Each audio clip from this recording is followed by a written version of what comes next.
مش كلام عشان الناس تبقى فاهمه. في حزن المنتخب التونسي هو السبب الرئيسي ان هو ما يوصلش لدور ال 16. ليه؟ اول مباراه معدي مباراه مستوى كويس، وقلنا ان المنتخب التونسي ماشي على الطريق الصحيح.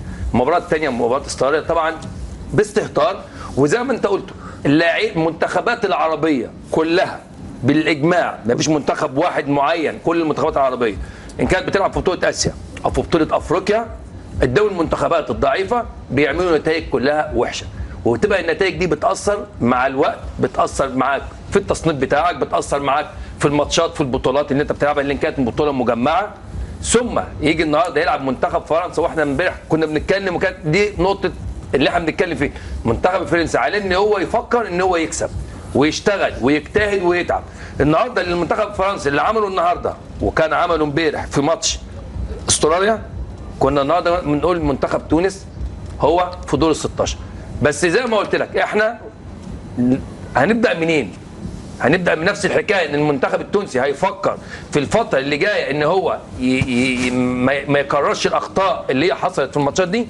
اتوقع هي عاده كلها في المنتخبات، لما بيجي في مواقف بتحط في موقف صعب بيبقى راجل بيكسب وكله مركز وكله خايف. ان المنتخب السعودي او المنتخب التونسي في الفتره اللي جايه يبقوا يخلي بالهم من الحاجات اللي هي الصغيره اللي ممكن ما تحطكش على الطريق الصحيح.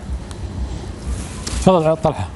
انا يعني بدي اعيد النقطه او بدي اكمل النقطه اللي انا تكلمت فيها. الكلام اللي تكلموا فيه الاخوان كلام بمنتهى الروعه، ولكن في له تفسير اللي هو طريقه التحضير والضغوطات. انا لما العب قدام المنتخب البلجيكي او لما العب قدام منتخب كبير انا بلعب بضغوطات اقل، لانه هذا المنتخب فيه فوارق بينه وبينه، وبالتالي هذا الشيء بخفف عن بطلع يعني بكون اني اطلع في وقت من الاوقات بدور او في عندي بلان داخل المباراه ان انا اطلع باقل الخسائر. بينما لما العب مع فريق متوسط انا مطالب اقدم امامه نتيجه ايجابيه، انا هون يعني ها موضوع الضغوطات بيلعب دور. الدور الثاني اللي هو طريقه التحضير. انا الان على المنتخبات العربيه صرت اخشى من الفرق المتوسطه اكثر من الفرق القويه. ليش؟ لانك انت امام الفريق القوي بتكون محضر نفسك، مهيئ نفسك، عارف نقاط قوته. انا لما العب امام منتخب مثلا لما العب امام المنتخب البلجيكي ميسي دي ماريا لوتارو مارتينيز بكون عارف الاسلوب اللي بيلعب فيه ومحضر له. طيب المنتخبات الضعيفه والمتوسطه بتوه، وهذا الشيء اللي حصل بكل منتخباتنا العربيه. هذا الشيء بحاجه عمل كبير جدا هاردك المنتخبات العربيه.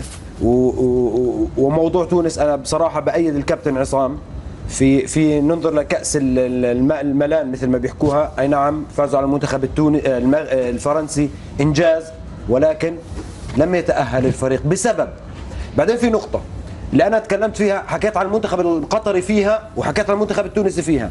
من الوقت اللي طلعت فيه القرعه انت تنظر الى هاي المباراه، تنظر الى مباراه استراليا، 3 نقاط هم اقرب 3 نقاط انك انت تحصلهم. لما تبدا مباراتك مع استراليا اول ربع ساعه ما اعرفش اقراك، ما اعرفش شو بدك على ارضيه الملعب، هون خلل كبير. مهما كان الحجم نتاعهم لكن يقعدوا اللاعبيه ينتميوا للمنتخب الفرنسي، هذا ما نجم ينقص حتى شيء من استحقاق ثمين بالنسبه للمنتخب التونسي. كان عطاء كبير غزير للملاعبيه، كانت فما روح كبيره، فما روح انضباطيه كبيره، فما عطاء، فما حب واصرار انه الملاعبيه خاصه بعد مباراه استراليا اللي هي يمكن كانت سبب من الاسباب باش المنتخب التونسي ما تعداش للدور 16. لكن في نهايه الامر نقولوا احنا المنتخب التونسي في نهايه الامر انتصار على فرنسا يلزم ياخذ الحظوه اللي يستاهلها في نهايه الامر، هو في حد ذاته يعني نعتبروه انجاز كبير برشا.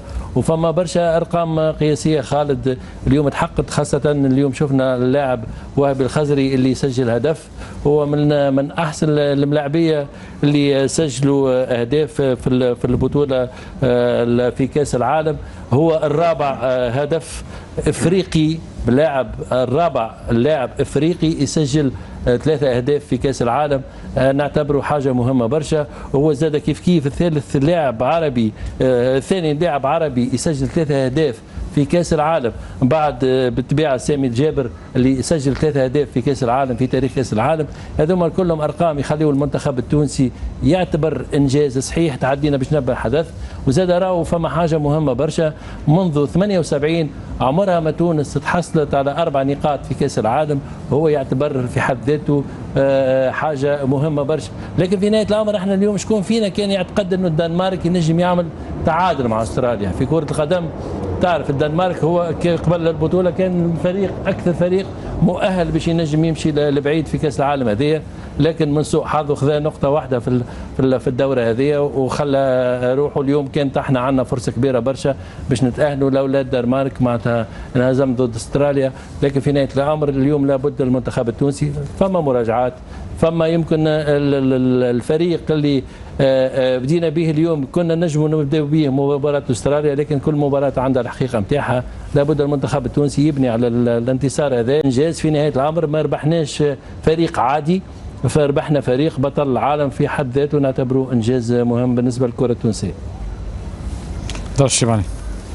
خالد، فيما يخص تونس نبارك لهم الفوز اليوم.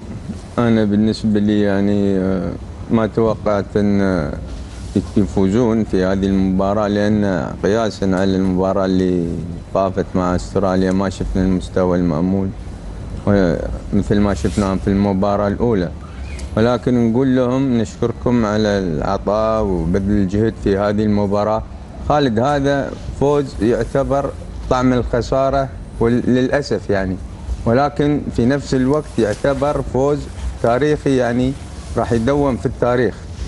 نشكر الجهاز الفني، نشكر اللاعبين والجهاز الاداري، يعني قدمتوا مستوى يعني يليق فيكم وفي تونس والكرة العربية، ولكن عليكم انكم تبدون من نهاية البطولة، يعني نتكلم من نهاية البطولة تبنون على ما صار في مباراة اليوم للمستقبل، وإن شاء الله أنكم قادرين أنكم توصلون في بطولات أخرى وتحققون نتائج أفضل إن شاء الله. بعد 3 سنوات. ابو جاسم نقول حق يعني منتخب تونس هار لك، يعني خروج الابطال اسميه انا الصراحه. يعني فريق صدق انه طلع من كاس العالم، بس الزين في بهالفوز هذا انه اول فريق عربي يفوز على منتخب فرنسا في بطوله رسميه في كاس العالم، سوى انجاز حقه وانجاز عربي انه كسر القاعده. وهو طبعا السبب عدم التاهل هي المباراه امام استراليا اللي كان الكل متامل المنتخب التونسي بعد اول مباراه لعبها امام منتخب الدنمارك توقعنا امام استراليا بيطلع على الاقل بالتعادل، بس خسروا. اليوم لعب مباراه كبيره وفاز فيها، بس بالنهايه انه يعني فاز بس طلع من البطوله. صحيح ان فرحنا وكنا نتامل ان الفريق يتاهل، بس عندهم فريق ممكن للمستقبل، فريق ممكن يؤدي مباريات كبيره للمستقبل.